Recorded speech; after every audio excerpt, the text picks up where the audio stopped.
You're listening to the Tony Steuer Podcast, where Tony interviews financial literacy advocates who are changing the conversation on money, so you can catch up on the latest trends and ideas in the world of financial literacy and education. Presented by Paperwork. Be prepared for life. Welcome to the Tony Steuer Podcast presented by Paperwork. I'm pleased to be joined today by Harsimran Chohan.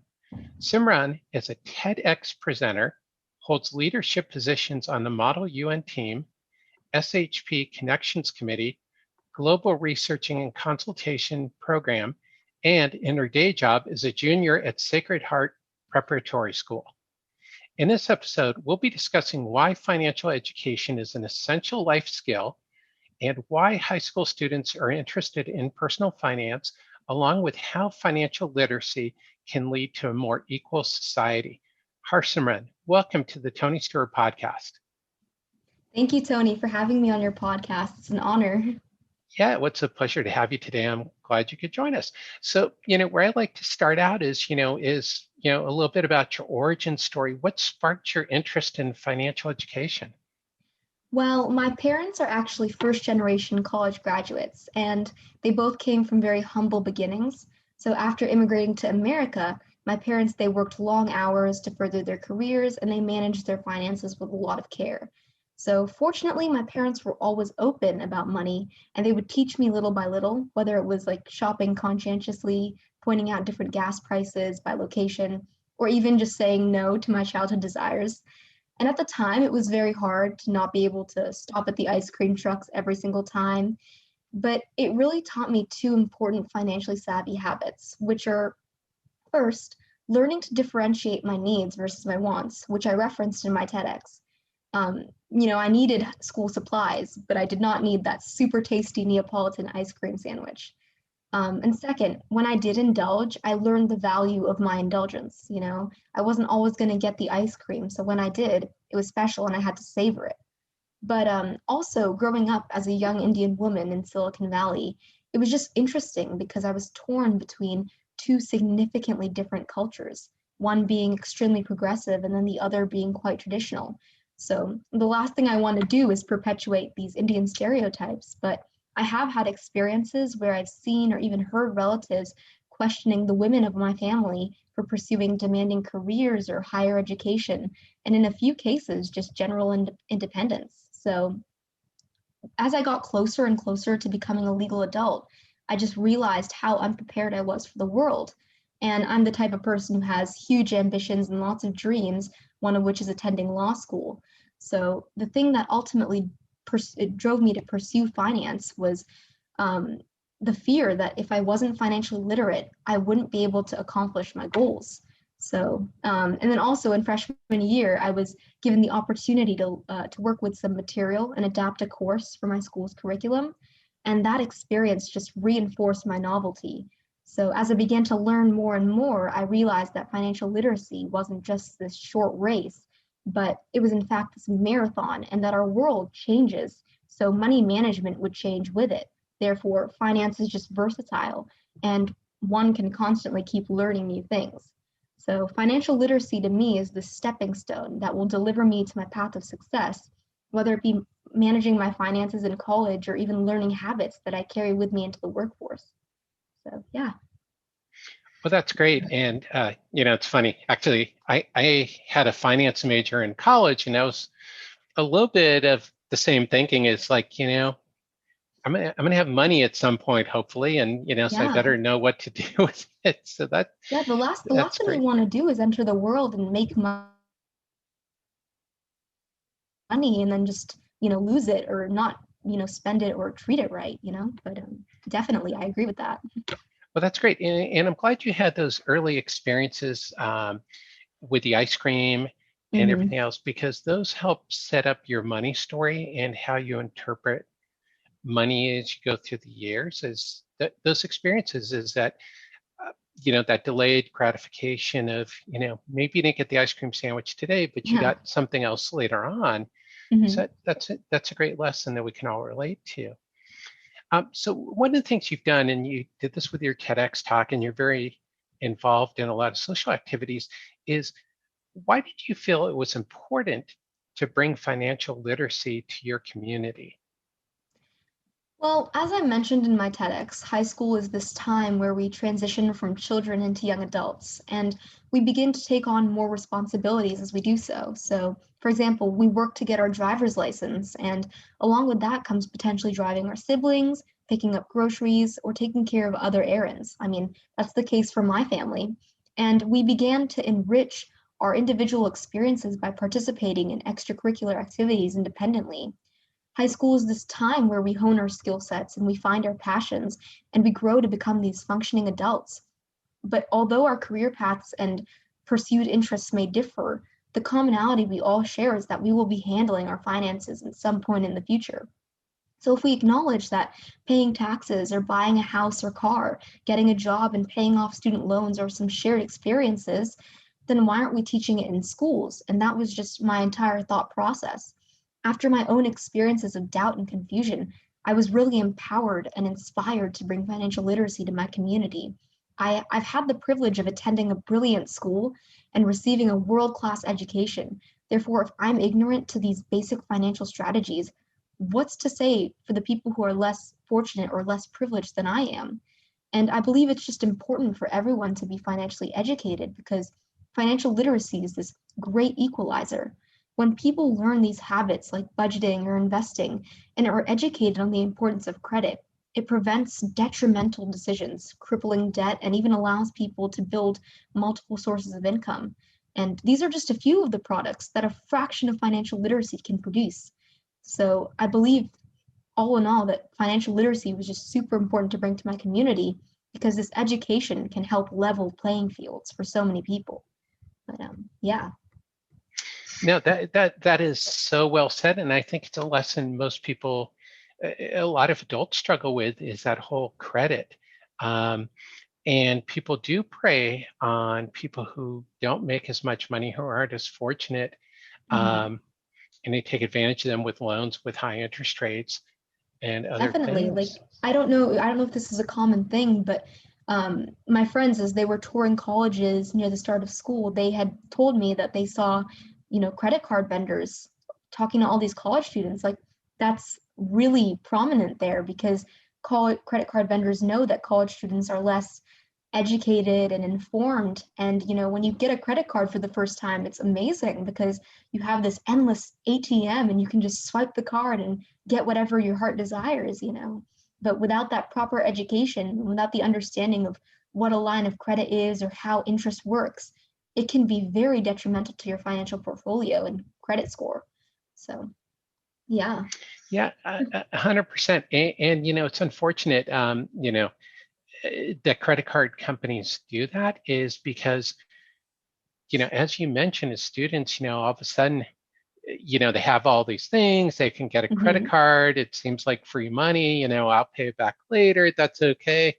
I'm okay with that. And they don't understand that, it adds up, Yeah, the money yeah. that you're borrowing.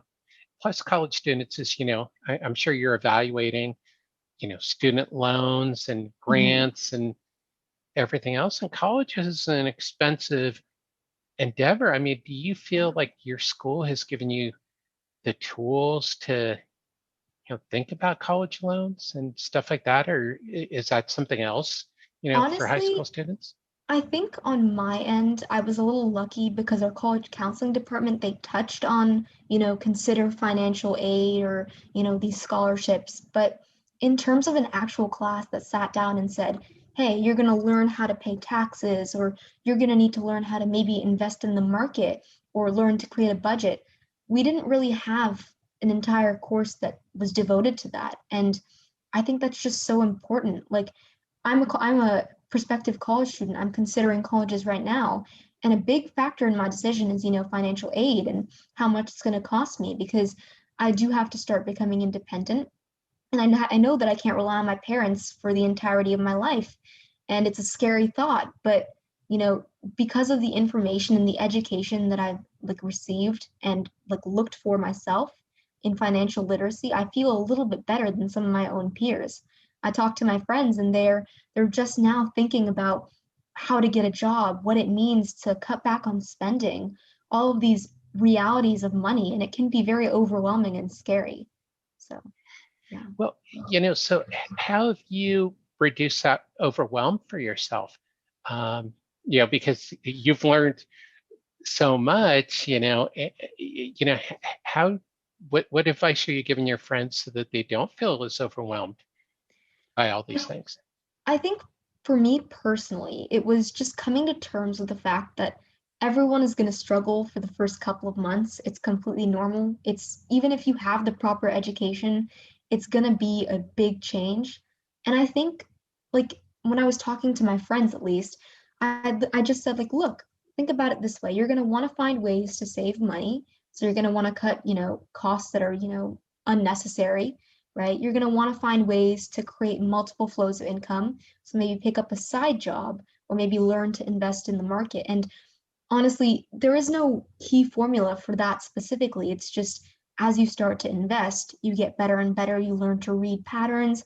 The more practice you have, the better. So the earlier you start, the better, because you'll get more practice. And so the number one tip I've given to my friends is just maintain a cool head, understand that you're not going to become an expert all at once, and then just make sure that you're able to find these multiple sources of income, because that is something that's just so powerful and so helpful. But yeah. Great advice. Keep a cool head and take it, one step at a time. I think that's, sometimes what people miss is, to get back, to the thought of being overwhelmed is, you just have to chop it up a little bit. So that's great advice for people. I think of all ages, people can use that, keep a calm head, things, learn something and everything. Yeah. So, is this one of the reasons why high school students are interested in personal finance is because of going to college? Is that one of the big things, or is it just life in general? I was actually considering this, like this question very recently, and I was considering like whether or not high school students are really actually genuinely interested in personal finance. And if that's the case, why do we fail to use the internet to our advantage and use the plethora of resources at our fingertips? Or why do we prioritize buying the latest phone or clothing over investing in the market or saving our money? And I believe that the average teenager, we just can't see the value in such actions. We're very short term instead of long term in terms of our thinking. And personal finance education is one thing, but I think in conjoinment with that, we should be teaching the value of saving our money or investing, explaining why it's relevant to a teenager, why it's so prominent in your life. Because right now, speaking from my own experience, high school students, we don't really know what we don't really know, if that makes sense. Mm-hmm. And that until we become independent. So for example, my friends and my peers are just now beginning to realize the reality of money as we apply to college. So that's why we're starting to get interested in personal finance. And when we realize just how much our parents have sheltered us in terms of paying bills, taxes, or providing for us, and just how unprepared we are, that's when our interest is piqued. I think financial literacy and the movement just needs to get ahead of that. So to answer your question, I think teenagers are interested to an extent, but if we want this movement to be truly successful, we need to find ways to show them how prominent it is and market finance as something relevant to teenagers. Well, I think that's very well said is, and I think that goes for adults as well. If people don't see it as relevant to them, then they're not going to access it, for you and your friends who are going to college is, there's the reality that you're going to have to start making some of those decisions and they're going to impact you. Mm-hmm. And, that is the relevancy of making that connection. I think that's often missed in the world of financial education because it's not so much,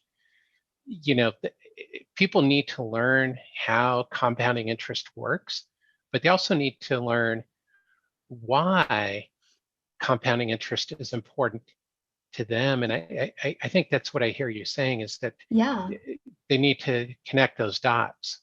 The question why is so powerful. And I feel that to some extent, our educational system, broadly speaking, it doesn't encourage us to ask that question. We're taught a whole bunch of things. We regurgitate them on tests, standardized testing. We play a game, but we never truly question the education that we receive. And I think that we need to start doing that a little bit, especially as the next generation. And I was thinking about this, and life is all about priorities and taking time to do things that we see as valuable to us. Life is kind of like finance, what we put into it and then what we'll get out. So what incentivizes us to do things? And I think we need to incentivize teenagers to want to learn about finance. And I'm not quite sure how we do that yet. That would require a little bit more thought, and I'm still quite novel. But I think that's where the movement needs to go towards, because that's where it will be most successful. But, Yeah, well, I think you're right. And I think that, again, goes towards anybody for anything, is incentivizing people does make a difference. So do you think that's how, financial education could be introduced into the educational system, is maybe figuring out where it's relevant as part of the curriculum? Definitely. I think there's so many ways that we can introduce financial literacy into our educational system. I think we could honestly formally devote a graduation requirement. Like, I know my school, we have graduation requirements, and it includes taking a course in computer science, completing a set amount of service hours, and then also taking a mental health class, health and wellness.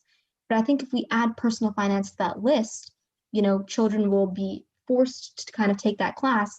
But as they're being pushed to take that class, they'll realize the value and they'll want to pursue more. As I followed up in my actual second TEDx, financial literacy is really addictive. And as you learn more and more, you just want to keep learning, And it's this entire world that's just so interesting. It can be so helpful. But not to mention, schools can offer courses or units within those courses, and we can encourage students to form clubs or groups outside of school, where the core goal is to educate themselves. There just has to be a want to do so, and that want stems from incentivization. If there's anything we've seen from this last year of pandemic and moving school online, education is malleable. And so if we really want to do something like introduce financial literacy, we can find a way. We saw this huge shift in education. Education was traditionally in person and it was very rigid. But this year we saw that change. So I think we need to take advantage of that. But yeah. No, 100% is, and maybe that's the way to fit it in, is I completely agree with you, is it should be a core class, is, you said it best in your TED Talk, financial education is an essential life skill.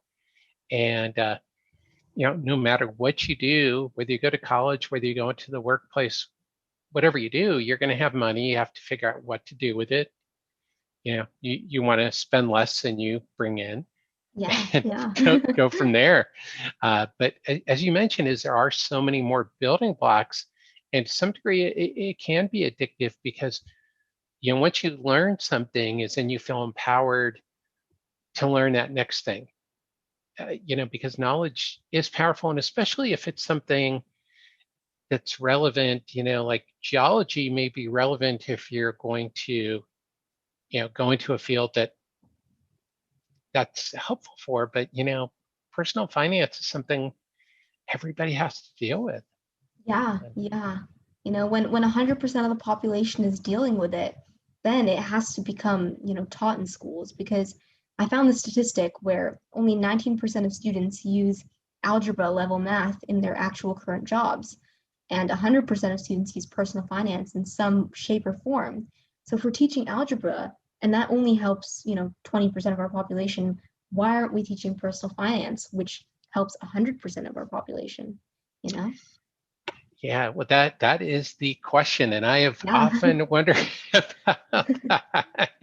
And it sounds like you've discovered it, and but I mean, that's great that you're out there and you're talking about it, because the more people that are paying attention to this issue, is that maybe we can make the change. But I think it's all the more powerful because you are a student and you recognize this. And at my son's school, I've gone in, when they've had like I don't know if it's career day or whatever it was called, but talk about what you do to the students. And I went in to talk about being an author, but they all started asking me questions about student loans and Yeah, insurance and all the issues like, hey, we're going to college next year. Like yeah, so yeah. I think that's really important. Students, even myself, when I first started this journey, I was questioning how important it really was for someone like me to take a stand. I felt like I had given this TEDx, but what was really the point? Because who's going to listen to a kid, you know? And I think that's where teenagers forget that our voices are really powerful. We are the next generation. So if we want something, we have to advocate for it and create the movement that will get it to us.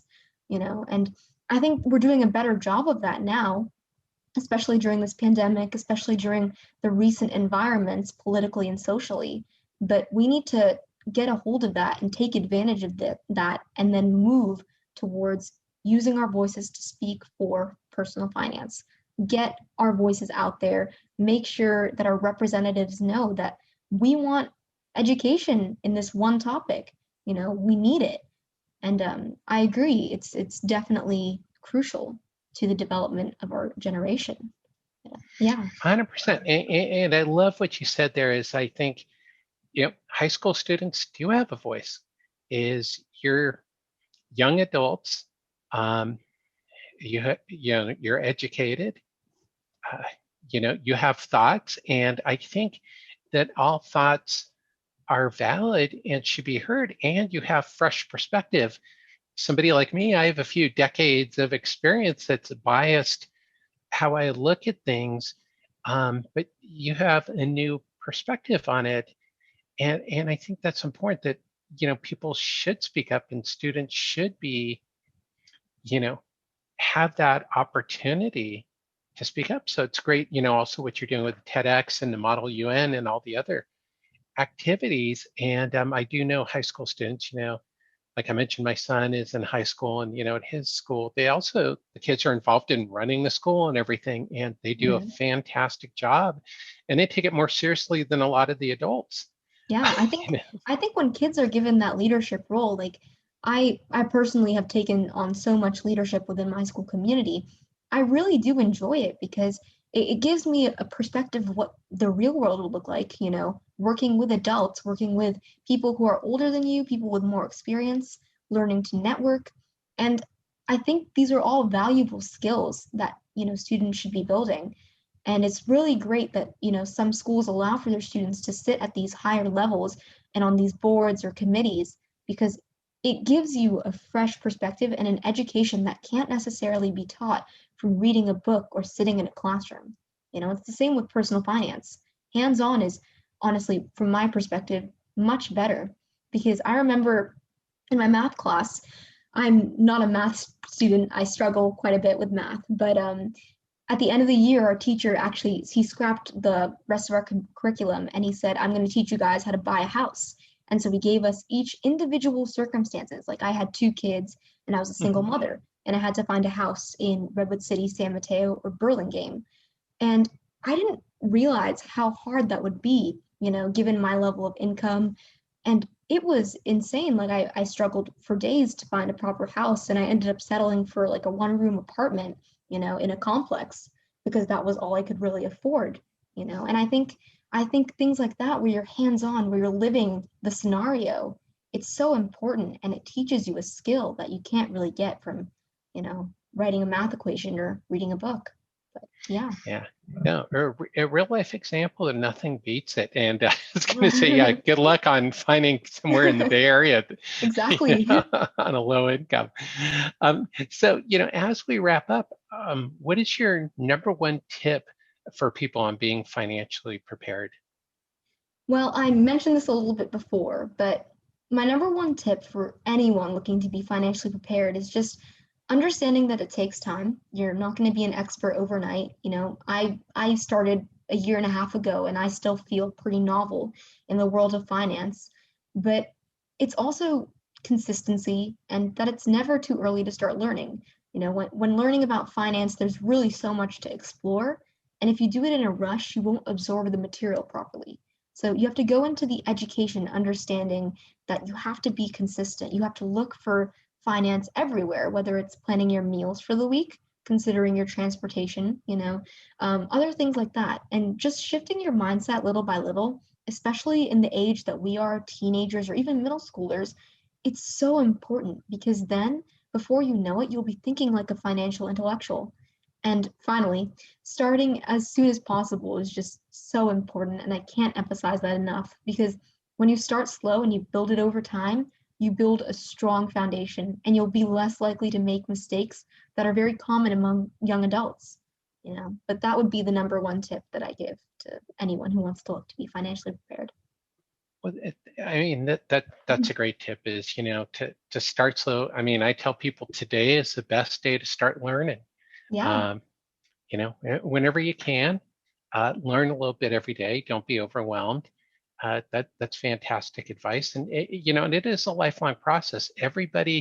There's always something new to learn, and life changes. So that's great advice. So Simran, as we wrap up, where can people learn more about you? Your next TEDx thing is LinkedIn a good place to follow Yes. your? So LinkedIn is a perfect place. Once the video is released for the second TEDx, I'll be posting it on my LinkedIn shortly. But yeah, I generally post all of my work, all my materials, and everything on my LinkedIn. So that is a wonderful place to get to know me. And I'm always looking for more platforms and people to reach out to spread the message and advocate. So yes.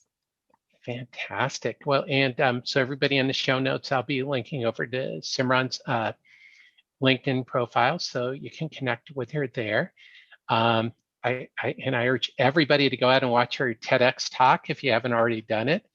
So Simran, thank you so much for coming on the Tony Steuer podcast. I appreciate your time. Thank you for giving me this opportunity. It was a wonderful platform, and I'm very glad to have spoken today. Thank you.